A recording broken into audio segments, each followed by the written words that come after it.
जय हरी. एकादश स्कंध भाग 95 अध्याय 5. जन्ममरणाच्या भोवऱ्यात सापडल्यानं जी माणसं संसारात भ्रमत असतात त्यांना कलियुगात नामानं सद्गती मिळते. नामानं संसाराचं काटेरी कुंपण उमटतं, निघतं, जातं आणि शांती, सुख, संतोष होऊन परमानंदी मिठी पडते. नामामध्ये मोठा लाभ आहे. देवांना काय किंवा माणसांना काय, इतर युगात कष्ट करून देखील न होणारा लाभ कलियुगात नामानं सुलभ होतो. म्हणून भाग्यवान लोक नामघोषाचा मोठा अति मनापासून लोभ धरतात. नामसंकीर्तनात हरिनामाचा घोष चालतो, त्यामुळे देवाला मोठा आनंद होतो. वैकुंठ सोडून तो त्वरेनं कीर्तनात धावत येतो. नामाला भुललेला देव वैकुंठाला परत जायचंच विसरतो. भक्तांचा भाव आणि प्रेम पाहून ते स्थान त्याला आवडतं. मग जिथे देव राहतो तिथे वैकुंठ लोकही येतो. या रीतीनं नामानं सलोकता मुक्ती प्राप्त होते. नामाच्या गजरामुळं भगवंत भक्ताच्या समीप धावून येतो आणि अशा रीतीनं नामानं समीपता मुक्ती साधते. नामानं संतोष पावलेला भगवंत भक्ताला प्रत्यक्ष दर्शन देतो. त्याचं ते श्यामसुंदर पितांबरधारी ध्यान भक्ताच्या अंतःकरणात सहज ठसतं. ज्या रूपाचं ध्यान करत करत भक्त नाम घेतो ते ध्यान मनात इतकं दृढ ठसतं की देवाच्या रूपाचे चिन्ह भक्ताच्या शरीरावर उमटतात. अशा रीतीनं नामानं स्वरूपता मुक्ती साधते. स्वरूपतेमध्ये देव आणि भक्त समसमान होतात. भक्त देवस्वरूप बनतो.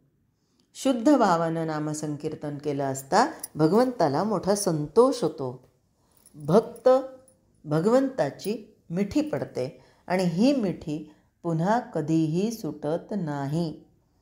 भक्ताच्या आत बाहेर आणि चराचरात देव प्रगट होतो. संसारात दुसरं काही दिसायला मुळी उरतच नाही. अशा रीतीनं भक्ताची वृत्ती स्वानंदी निमग्न होते आणि पुन्हा परतून वेगळी होत नाही. तेव्हा तिलाच सायुज्य मुक्ती म्हणतात. तिच्यात द्वैतपण उरतच नाही. अशी पूर्ण सायुज्यता संपादन करून भक्त जेव्हा हरिकथा करू लागतो तेव्हा त्या कथेच्या तल्लीनतेनं सगळे प्राणी आकर्षिले जातात. भगवंताच्या नामाला भक्त इतके लुब्ध होतात. याचं कारण हे असं आहे की मुक्तीला ते विचारतच नाहीत. सांगण्याचं तात्पर्य असं की योग, याग, तप इत्यादी साधनांना भगवंताच्या नामसंकीर्तनानं अगदी पोरकं करून सोडलं. म्हणजे नामसंकीर्तन एकदा करायला लागलं की मग या गोष्टी कुणी करतच नाहीत. आणि कलियुगामध्ये नामसंकीर्तन भक्तीच मुख्य आहे. कारण हरिकीर्तनानं आणि नामस्मरणानं अज्ञानी जीवांचा उद्धार होतो. स्वर्ग हे काही भोगाचं खरं स्थान नाही. स्वर्गसुख हे क्षणिक आहे. तो एक देहसुखाचा बंदीखानाच आहे. म्हणून देवदेवता आणि भाग्यवान जीव कलियुगात जन्म घेऊन भगवंताचं नामसंकीर्तन करतात.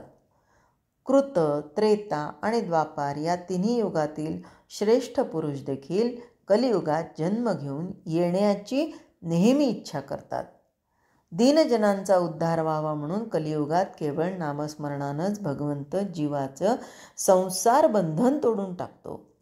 नामात श्रद्धा ठेवली तर लोक अनायासेच तरतात, याबद्दल संशय घेऊच नये. कलियुगामध्ये नाना प्रकारचे लोक भगवंताकडे येऊ लागतील. स्त्रिया आणि शूद्र देखील भक्तीचा महिमा माजवतील. विशेष करून द्रविड देशामध्ये भक्ती अतिशय वाढेल. शरणांगताला शरण जाण्यायोग्य असे फक्त भगवंताचेच चरण आहेत. त्यांना मनापासून शरण गेल्यानं जन्ममरण बाधत नाही.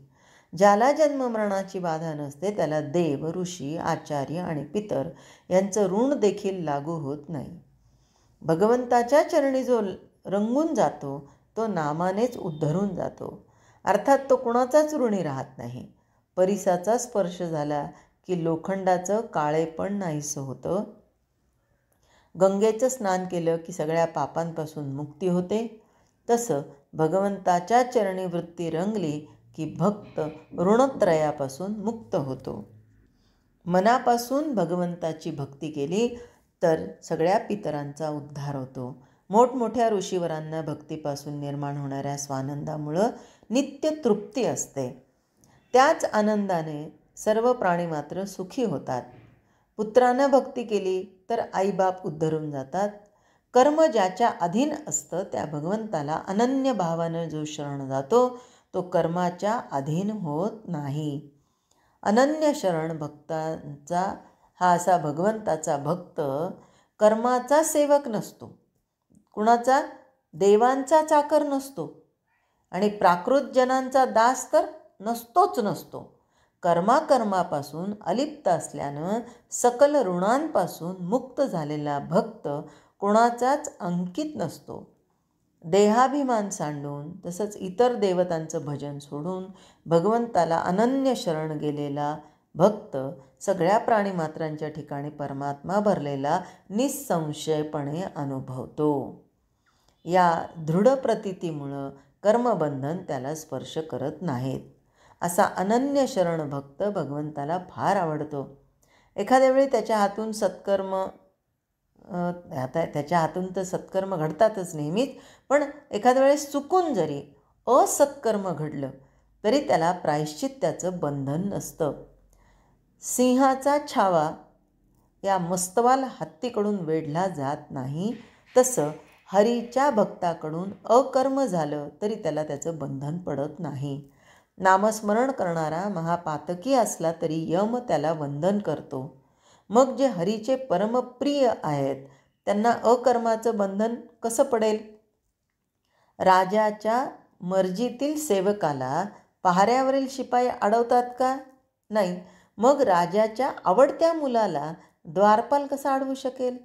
तसं भगवंताच्या नामाचं नुसतं स्मरण ज्याला असतं त्याच्या चरणाला वेद वंदन करतो, मग भगवंताच्या परमप्रिय भक्ताला वेदांचं विधान कसं बाधेल? वास्तविक भक्ताकडून गैरकर्म कल्पांतीही घडायचं नाही, पण प्रारब्ध योगानं दैवगतीनं एखादं असं कर्म घडलंच तर भगवंताच्या नामानं त्या कर्माच्या बंधनापासून तो मुक्त होतो. कर्माची बाधा न होणारा भागवत धर्म तो हाच होय. देह अहंतेची ओढ झुगारून देऊन सगळ्या प्राणीमात्रांमध्ये भगवंताला जो निसंशयपणे पाहतो तो कर्मांना पायाखाली तुडवतो. मुक्ती आपल्या केसांनी त्याचे पाय झाडते.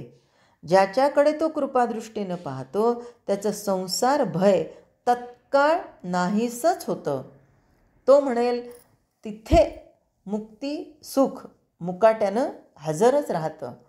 त्याच्या अनुग्रहानं दीनजनांच्या अंतरामध्ये भगवंत प्रगट होतो. सूर्य उगवला की अंधार पळून जातो, तसं हृदयभुवनामध्ये भगवंत प्रगटला की कर्माचा मळ सहजच नाहीसा होतो. भगवंताच्या नामकीर्तीलाच परमभक्ती म्हणतात. या भक्तीपाशी चारी मुक्ती दासीप्रमाणे राहतात. भक्तीची ही पूर्णस्थिती ऐकून भक्तांच्या अंगावर रोमांच उभं राहतात. नेत्रातून आनंदाश्रू वाहतात आणि ते स्वानंदानं डोलू लागतात. या वर्णनानं सांगणारा पण स्वतः स्वानंदात डोलू लागतो. कारण भगवंताचं वर्णन ते करायचं तरी कसं? श्रीकृष्ण प्रत्यक्ष परमात्मा असल्यानं त्याचं वर्णन करताना जाणते भक्त वेडावून जातात. नाथांची अशीच अवस्था झाली. शिवाय श्रीकृष्णाच्या ठिकाणी प्रेमाचा परमोत्कर्ष साधल्यामुळं भक्ती करण्यासाठी त्याच्यासारखं अन्य दैवत नाही हे योग्यच आहे. प्रथमावस्थेत भक्त अज्ञानीच असतो. आपल्याकडे येण्यासाठी सोपा मार्ग कोणता हे श्रीकृष्ण सुचवतो. इतकंच नाही तर त्या मार्गानं स्वतःपर्यंत येण्यास आपणहून तो मदतही करतो. हेच श्रीकृष्ण अवताराचं मोठं रहस्य आहे. भगवंताची भक्ती केली तर पूर्णानुभव हा प्राप्त होतो.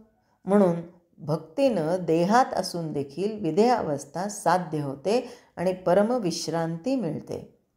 भगवंताच्या पायी सगळं भाग्य विश्रांतीला येतं. त्याच्या नामानं सगळ्या दोषांचं निरसन होतं. हा भागवत धर्म मनापासून श्रवण करावा. परमात्म्या स्वरूपाचं लक्ष लावून श्रवण केल्यावर मनन करून त्याची धारणा करावी. असं केल्यानं मनुष्य निस्संग होऊन स्वानंदापर्यंत पोहोचतो. स्वानंदामध्ये कार्य कारण दोन्हीही नसतात. परमपदाच्या ठिकाणी स्वानंदाचा अनुभव घेता घेता स्वतः आनंद रूपच होता येतं. श्रीकृष्ण परमानंद स्वरूप असल्यानं त्याची धारणा धरावी. म्हणजे सातत्याने मनामध्ये त्याचं ध्यान करत राहावं. यज्ञयाग, दानधर्म, तपाचरण, योग साधन या सगळ्या त्याच्या प्राप्तीसाठीच करावेत. वेदांना किंवा शेषाला त्याचं वर्णन करता येत नाही. सनकादिकांनाही तो दुर्लभ आहे. कळीकाळाचा शास्ता, ब्रह्मादिकांचा नियंता, संहारकर्त्याचा संहार करता, त्रिभुवनाचा पालन करता, सर्व भाग्यांचं भूषण, सर्व शोभेची शोभा आणि षडगुणांचं अधिष्ठान अशा त्या परब्रह्ममूर्ती श्रीकृष्णाचं अवलोकन केलं असता दृष्टी पावन होते. डोळ्यांना संपूर्ण सुखाचा अनुभव येतो. श्रीकृष्णाच्या तोंडचे शब्द ऐकून कान पवित्र होतात. श्रीकृष्णाला हाक मारताना आणि त्याच्याबरोबर बोलताना वाणी पावन होते. आता तुम्ही काय म्हणाल, म्हणजे आपण सगळेजण काय म्हणू की आता कुठे श्रीकृष्णाशी आम्हाला बोलता येणार आहे? आता कलियुग आहे, द्वापार युगामध्ये होते ते, आता काय? आताही श्रीकृष्णाशी बोलता येतं. ते कशाने? तर भगवंताचे जे जे काय ग्रंथ आहेत, अर्थात गीता असो, भागवत असो, आणि म्हणून आम्ही भागवताच्या आरतीमध्ये काय म्हणतो, ग्रंथ नवे हा श्रीकृष्ण, गीते वेदी मनपूर्ण, अनन्य होता या शरण, खचित टळे जन्म मरण, त्रिताप जाती चिरये शांती, नाथही वदती रामपदी ठेवू माथा, आरती करू तुझ भगवंता, जय हो जय श्री भागवता. म्हणजे भागवत म्हणजेच साक्षात श्रीकृष्ण आहेत. जय हरी.